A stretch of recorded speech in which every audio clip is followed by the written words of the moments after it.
लांजा तालुक्यातील पंचायत समिती गणांच्या आरक्षणाच्या सोडतीत एकूण 8 जागांपैकी 2 जागा सर्वसाधारण स्त्री, 1 जागा अनुसूचित जाती स्त्री, 1 जागा नागरिकांचा मागास प्रवर्ग, 1 जागा नागरिकांचा मागास प्रवर्ग स्त्री तर 3 जागा सर्वसाधारण राहिल्यात। तालुक्यातील पंचायत समिती गणांच्या एकूण 8 जागांसाठी लांजा तहसील कार्यालयाच्या सभागृहात सोडत काढण्यात आली। जिल्हा परिषद शाळा लांजा नंबर 5 शाळेतील इयत्ता 5वीत शिकणाऱ्या कुमार प्रणित महेश लिंगायत या विद्यार्थ्याच्या हस्ते चिठ्ठ्या काढून ही सोडत काढण्यात आली।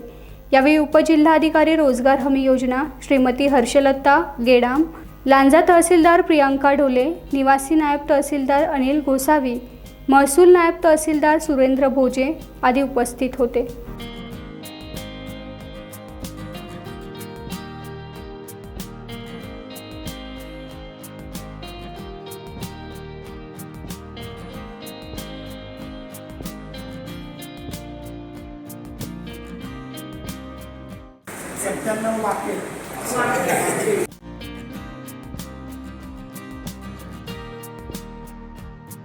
टाइम्स डिजिटलला लाईक करा, सबस्क्राईब करा, शेअर करा आणि बेल आयकॉन दाबायला विसरू नका।